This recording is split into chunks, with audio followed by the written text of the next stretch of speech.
Good morning students, welcome back to your class. In our previous class we have completed exercise the details of exercise 5.2. So today we will start exercise 5.2. First question, state the property that is used in each of the following statement. आपको वो properties बतानी है जो इन statements में use हो रही हो. First thing, if A parallel to B, दो लाइन दे रखे हैं ए और बी, अगर ए और बी पैरेलल हैं तो एंगल 1 इक्वल टू एंगल 5, तो एंगल 1 इक्वल है एंगल 5 के. इसके लिए आप प्रॉपर्टी बतानी है. तो आप कैसे बताओगे, कौन सी प्रॉपर्टी लगेगी? करस्पॉन्डिंग एंगल्स वाली के पैरेलल लाइंस के करस्पॉन्डिंग एंगल्स इक्वल होते हैं. तो प्रॉपर्टी लगेगी इसमें ये वाली, if two parallel lines are cut by a transversal. उसमें दो पैरेलल लाइन थी ये भी और ट्रांसवर्सल काट रहा था, तो each pair of corresponding angles are equal, तो उनके करस्पॉन्डिंग एंगल्स भी इक्वल होंगे. इसमें ये वाली प्रॉपर्टी लग जाएगी उसमें. Next question, if 4 equal to 6, 4 equal to 6 क्या कौन से बन रहे हैं? जेड बन रहा है और अल्टरनेटिव इंटीरियर एंगल बने. जेड की शेप बन रही है, तो जेड की शेप में अंदर कौन से होते हैं? Alternative interior angles. तो आपको प्रूव करना है ए पैरेलल टू बी. अब अल्टरनेटिव इंटीरियर एंगल हैं, तो अल्टरनेटिव इंटीरियर एंगल के हमने पढ़ा था, when a transversal cuts two line, वो दो लाइन को ट्रांसवर्सल काट रही है, सच दैट ऐसे काट रही है कि pair of alternative interior angles are equal. हमें दे रखे हैं दोनों अल्टरनेटिव इंटीरियर एंगल्स इक्वल हैं, then the line have to be parallel. तो उसमें कौन सी प्रॉपर्टी लग जाएगी? ये वाली, कि जब अल्टरनेटिव इंटीरियर एंगल इक्वल हैं ट्रांसवर्सल से दो लाइनों को काटने पे, तो वो जो लाइन है वो पैरेलल होंगी. फिर है नेक्स्ट, इफ़ 4 + 5, एंगल 4 और एंगल 5 अगर इनका टोटल 180 है, मतलब कि एक दूसरे के सप्लीमेंट्री हैं, तो line A parallel to line B. तो हम अगर सब ये जो इसके ये वाले एंगल हैं, कौन से एंगल हुए? Interior angles on the same side of transversal, supplementary हैं, 180 हैं, तो वो लाइन क्या हो जाएंगी? पैरेलल हो जाएंगी. तो इसमें ये वाली प्रॉपर्टी लगेगी, when a transversal cuts two line such that pair of interior angles on the same side of transversal are supplementary, then the lines have to be parallel. ये पैरेलल लाइन वाली property इसमें लग जाएगी. Okay, next question, in the adjoining figure, इस figure में identify करने आपको the pairs of corresponding angles. Corresponding angles के पेयर, करस्पॉन्डिंग एंगल्स कौन से होते हैं? जो सेम सिचुएशन में दोनों पॉइंट्स पे बने हुए हों. तो सबसे पहले यहाँ से शुरू करते हैं. इसमें 1 ऊपर की तरफ है, 5 भी ऊपर की तरफ है, तो पहला कौन सा हो गया? 1 और 5. फिर 4 और 8 भी इक्वल तरफ, इक्वल जैसा ही है, 4 और 8. उसके बाद 3 और 7 एक ही सिचुएशन में है, 3 और 7. फिर 2 और 6 सेम सिचुएशन में है. फिर the pairs of alternative interior angles, तो अल्टरनेटिव इंटीरियर एंगल्स कौन से होते हैं? जो जेड शेप बनाते हैं. अब जेड शेप एक तो ये बन रही है, उसमें अंदर की तरफ 3 और 5, तो कुछ कौन कौन से हो गए? 3 और 5. और इधर जेड की शेप बन रही है, उल्टा जेड बन रहा है, 2 और 8. फिर है the pairs of interior angles on the same side of transversal. Transversal में सेम साइड में, मतलब कि हाफ स्क्वायर के बीच में, तो 3 और 8 है, और उसके अलावा 2 और 5 है. फिर the vertically opposite angle, vertically opposite कौन से हैं? 1 और 3 हैं, 2 और 4 हैं, इनको तो लिखते हैं 1 3 2 4. उसके अलावा 6 और 8, 5 और 7, 6 और 8 है, 5 और 7 है. Next question, in the adjoining figure, इस फिगर में if P parallel to Q, ये दोनों लाइन पैरेलल हैं, फाइंड द अननोन एंगल्स. आपको ये एंगल्स निकालने हैं. तो चलिए देखते हैं कौन कौन से एंगल हैं. E F A B C D, ये सारे निकालने हैं. हमें सिर्फ दे रखा है ये वाला 125, ठीक है. अब ये 125 दे रखा है, ये करस्पॉन्डिंग एंगल किसके होगा? इक्वल D के होगा ना, क्योंकि सेम सिचुएशन में दोनों पॉइंट्स में सिचुएशन, तो ये वाला इसके इक्वल होगा, तो D कितना हो गया हमारा? 125 हो गया. डी 125 है तो बी भी 125 हो गया, क्यों? वर्टिकली अपोजिट एंगल हो गया। उसके बाद में बी के अब आप ये देखो कि ये एफ और डी ये क्या है? Interior angle on the same side of transversal, same side में ही है ट्रांसवर्सल के, तो ये इनका सम कितना होता है? 180 डिग्री। तो एफ कितने का हो जाएगा? 180 माइनस 125, मतलब कि कितने का आया? एफ हमारा 55 डिग्री का। एफ 55 हो गया तो ई भी 55 का हो गया। क्यों हो गया? क्योंकि ये क्या है? Vertically opposite angle.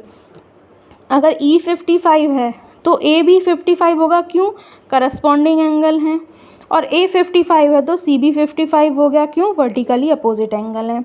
तो हम इसे कॉपी में कैसे करेंगे वो मैं आपको करके दिखाती हूँ। अभी ये मैंने डायग्राम बना लिया। अब इसे कैसे सॉल्व करेंगे? पहले इसे नाम दे देते हैं, इसे नाम दे देते हैं जी, ठीक है। अब angle G equal to angle D, क्यों होगा इक्वल? करस्पॉन्डिंग एंगल्स हैं।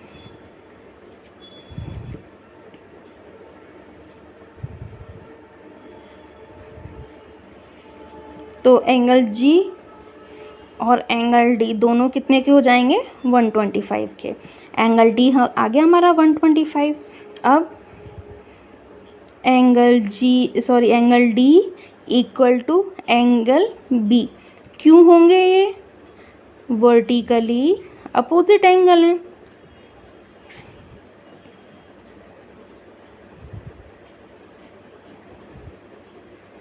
वर्टिकली अपोजिट एंगल है। Angle D equal to angle B दोनों कितने के हो जाएंगे?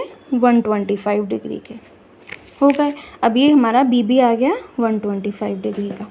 अब angle D plus angle F ये कितने के होने चाहिए? 180 डिग्री के। क्यों?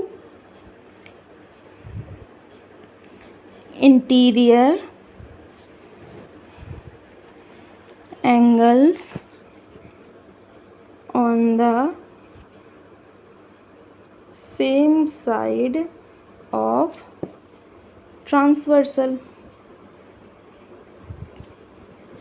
तो एंगल डी की वैल्यू क्या है हमारे पास? 125 और एफ है नहीं तो एफ को एज इट इज़ लिख देते हैं इक्वल टू 180 डिग्री। तो एंगल एफ को इधर ही छोड़ते हैं, इक्वल टू जैसे इक्वेशन सॉल्व करते हैं सेम वैसे ही माइनस 125। तो एंगल एफ की वैल्यू क्या आ गई हमारे पास? 55। एंगल एफ लिख देते हैं 55 डिग्री। अब एंगल एफ 55 है तो एंगल ई भी 55 होगा, क्यों? वर्टिकली अपोजिट एंगल है। Angle F equal to angle E, क्यों? Vertically opposite angles. तो angle F equal to angle E दोनों कितने के हो जाएंगे? 55 डिग्री के। एंगल ई आ गया हमारा 55 डिग्री का। अब एंगल ई और एंगल ए ये दोनों इक्वल होंगे, क्यों? Angle E equal to angle A, क्यों इक्वल होंगे? ये करस्पॉन्डिंग एंगल्स हैं।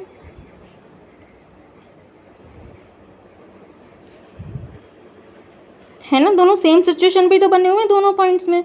तो एंगल ई और एंगल ए दोनों कितने के हो जाएंगे? एंगल ई हमारा कितने का निकला था अभी? 55 का। तो एंगल ए भी हमारा कितने का हो जाएगा? 55 का।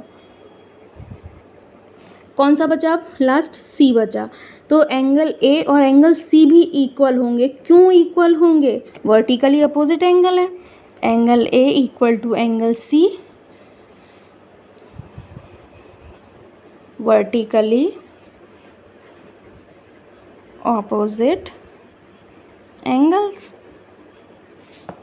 तो angle A equal to angle C दोनों कितने के हो जाएंगे? 55 डिग्री के।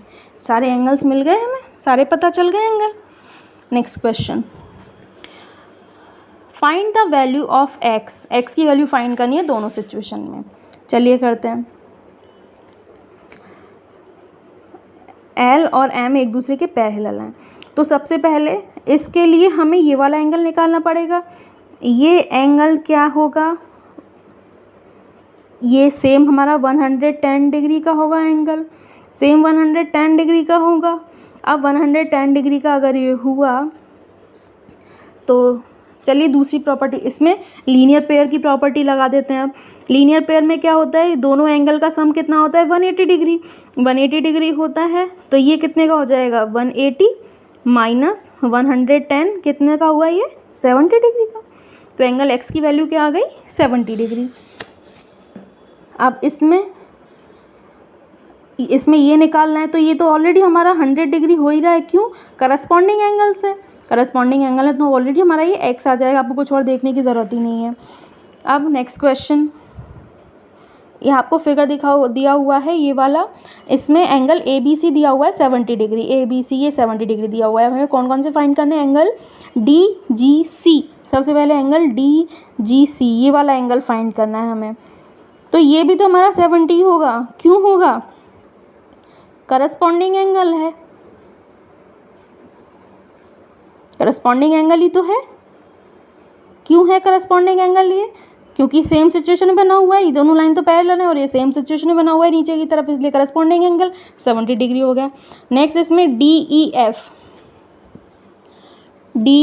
एफ ये निकालना है आपको। तो ये कितने का आएगा, अगर ये 70 है तो ये भी तो एक दूसरे के पैरेलल है, ये वाली लाइन और ये वाली लाइन दोनों पैरेलल है, तो ये भी 70 डिग्री का हो जाएगा, क्यों, ये भी करस्पॉन्डिंग एंगल है, इसलिए इसके दोनों कितने के हो गए, 70 डिग्री के। अब क्या करना है, in the given figure below decide L is parallel to M, आपको ये डिसाइड करना है एल और एम पैरेलल हैं या नहीं है। अब इसमें दोनों कौन कौन से दे रखे हैं, interior angle on the same side of transversal, transversal में सेम साइड के इंटीरियर एंगल दे रखे हैं, तो उसका सम कितना होता है, 180 डिग्री। अब देखते हैं इसका सम 180 है या नहीं है। 126 और 44 को ऐड करते हैं तो कितना आएगा, 6 और 4 0, 4 और 2 6 और 1 7, 170 आ रहा है, तो 180 होना चाहिए, तो ये नहीं है पैरेलल, नॉट पैरेलल आ जाएगा इसमें, ये पैरेलल नहीं है। नेक्स्ट क्वेश्चन, इसमें आपको दे रखे हैं ये 75 और ये 75 दे रखा है। अब ये पैरेलल है या नहीं है, चलिए पता करते हैं। अगर ये 75 है तो अगर ये वाला 75 है तो ये 75 होना चाहिए, और ये 75 है तो ये 75 हो ही कैसे सकता है, 180 में से 75 माइनस करेंगे तो कितना बचेगा, 105, लेकिन यहाँ तो 75 है, तो या तो ये 105 हो या फिर ये 105 हो, और ये 105 हो, तो ये भी पैरेलल नहीं है।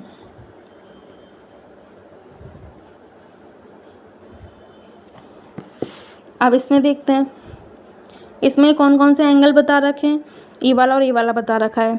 अगर ये 123 है तो ये वाला कितना आना चाहिए, 180 माइनस 123, मतलब कि 180 माइनस 123 सब्ट्रैक्ट करें तो कितना बचेगा, 57। ये 57 है तो ये भी 57 आएगा, तो ये अगर क्यों, ये तो हो जाएंगे हमारे interior angle on the same side of transversal, और ये हो जाएंगे vertically opposite angle, vertically opposite angle equal होते हैं, तो ये 57 ही आ रहा है, तो हमारा ये आ रहा है इसमें, तो ये पैरेलल है। अब इसमें देखते हैं ये पैरेलल है या नहीं है। ये 72 है तो ये 72 होगा वर्टिकली अपोजिट एंगल है। अब ये 72 है तो ये देखते हैं ये कितना निकालते हैं इसको, 180 माइनस 72 करके देखते हैं कितना आता है।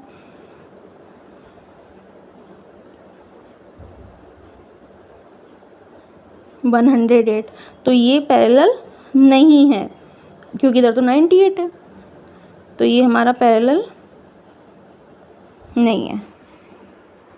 ये आपकी एक्सरसाइज कंप्लीट हुई। In our next class we will start exercise 6, which is triangles and its properties. Till then, goodbye, have a nice day.